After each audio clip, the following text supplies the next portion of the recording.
Greetings to you all. இன்றைக்கி நாம் பலூனில் ஒரு கிங் க்ரௌன் எப்படி செய்யுதுன்னு பார்ப்போம். பாருங்கள், லாஸ்ட்டில் 6 இன்ச் கேப் விட்டு ரிமைன் எல்லாத்தையும் ஊற்றிக்கோங்க.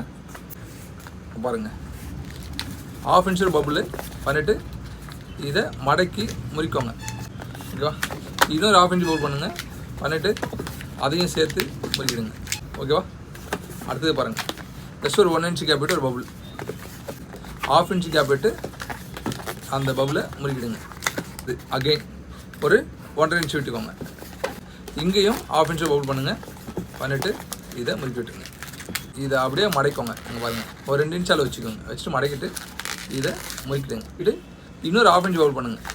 இங்கே பாருங்கள், பண்ணிவிட்டு இதையும் முறுக்கி விட்டுருங்க. ஓகேவா? அந்த பபுள்ஸ் வந்து ஃப்ரண்ட்லேயும் பேக்கில் இருக்கா பண்ணிக்கோங்க.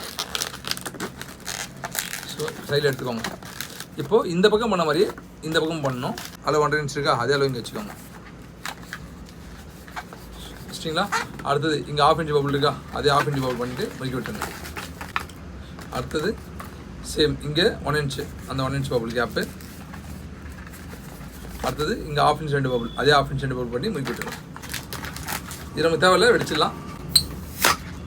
முடிச்சு போட்டு இதை திருப்பி வச்சுக்கோங்க இந்த மாதிரி.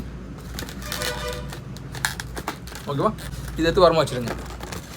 இன்னொரு பலூன் எடுத்துக்கோங்க. எடுத்துகிட்டு இதை லாஸ்ட்டாக ஒரு 3 இன்ச்சு கேப் விட்டு ரிமைன் எடுத்து ஊற்றிக்கோங்க. இப்போ இந்த பலூன் எடுத்து இந்த பலூனில் இந்த இடத்துல இங்கே ஜாயின் பண்ணுங்கள். சரிங்களா?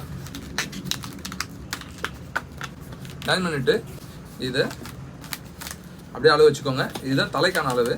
இங்கே பாருங்கள், இப்போ என் தலைக்கு போகும்போது இப்படி அளவு வச்சுக்கிறேன். இங்கே வச்சு சரிங்களா, இங்கே வச்சு அளவு எடுத்து இப்படி எடுத்துக்கிறேன். இந்த அளவு வருது, முறிக்கிறேன். முறுக்கிட்டு பாருங்கள், இதை வச்சு ஜாயின் பண்ணிக்கோங்க. ஜாயின் பண்ணிட்டு பேக் சைடு எடுத்துக்கோங்க இந்த மாதிரி. சரிங்களா? இதுக்கு பேக் சைடு எடுத்துக்கிறேன். எடுத்துகிட்டு இந்த இடத்துல பாருங்கள், இது அளவு வரணும் கரெக்டாக. ஒரு 2 இன்ச் வச்சுக்கோங்க. வச்சுட்டு முறிக்கோங்க. இங்கே 2 பபுள் பண்ணுங்கள். 1 இன்ச்சில் 1 2. ஓகேவா? பண்ணிவிட்டு ரெண்டுத்தையும் முறுக்கி விட்டுருங்க. முறுக்கி விட்டு இப்போது இதில் 1 அது உள்ளே போயிடணும். இங்கே பாருங்கள், உள்ளே விட்டு உள்ளே எடுத்துகிட்டு இந்த பாதி ஜாயின் பண்ண மாதிரி இந்த பக்கம் ஜாயின் பண்ணிட்டுங்க. சரிங்களா? அவ்வளோதான். இதை உடச்சி விட்டுருங்க. தேவையில்லை, உடச்சி விட்டீங்க. இதை ரைட் அட்ஜஸ்ட் பண்ணிக்கோங்க. பண்ணிட்டீங்கன்னா க்ரௌண்ட் ரெடி ஆகிடுச்சு. தேங்க்யூ.